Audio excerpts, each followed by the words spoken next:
Hi, my name is Colton, and today I want to ponder a question. Should I get the COVID vaccine or should I not? This is a big question that's on everybody's mind right now. And it's not all about political beliefs, despite what most people would say. Today, I ask you to please keep an open mind and don't shut down facts based on any opinions. Let's put all biases aside, please. Today, I'm going to be telling you why you should get the COVID vaccine.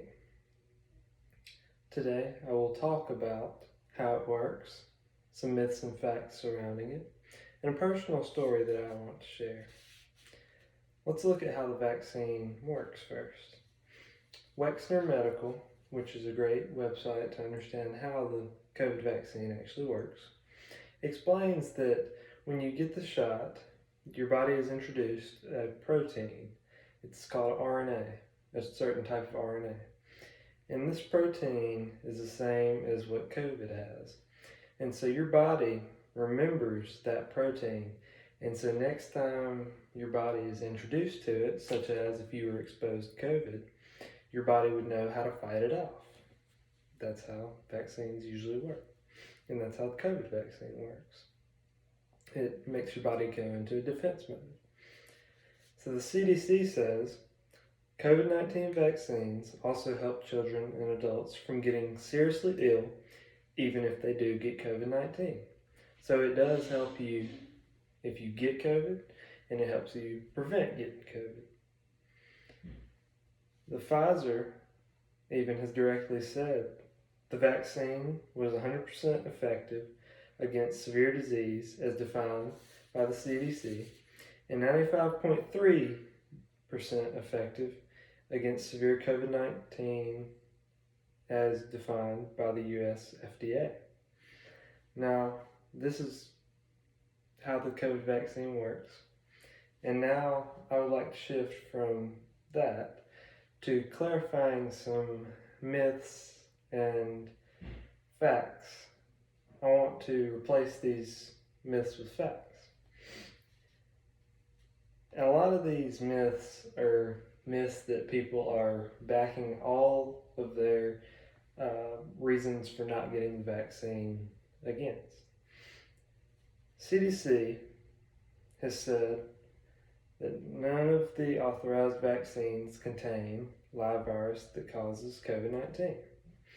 And why is that important? That's important because a lot of people won't get the vaccine because in their mind, if you get the COVID vaccine, it could cause you to get COVID. Well, this is purely just not true. And the CDC proves that and shows us this.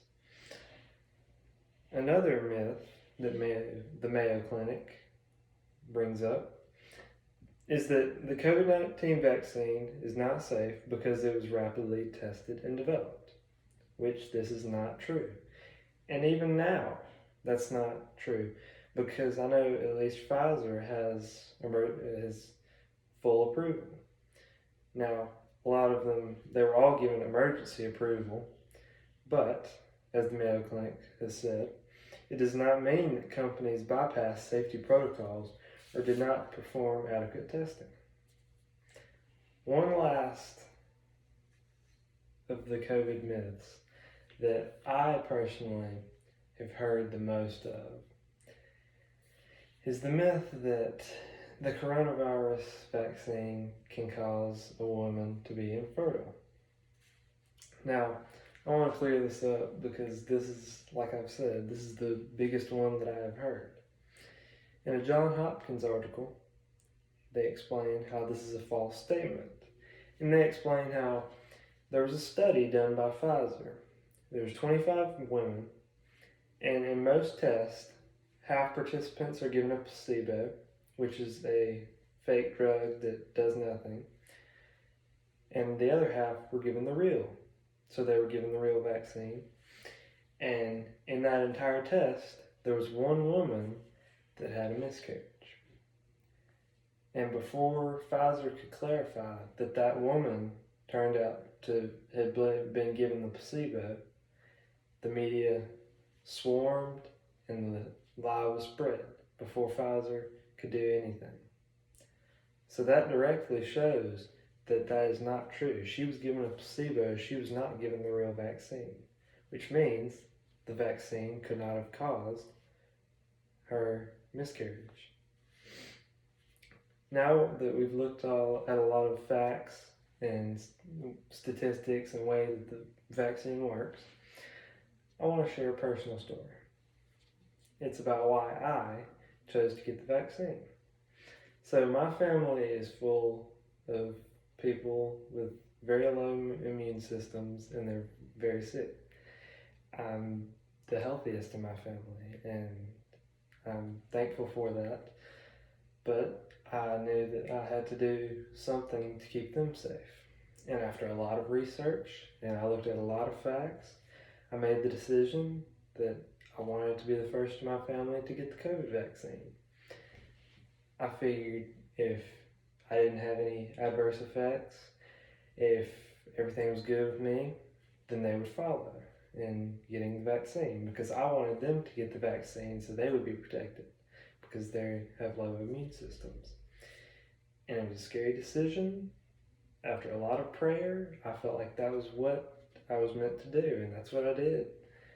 And thankfully, all my family has joined me in getting the vaccine after I got it.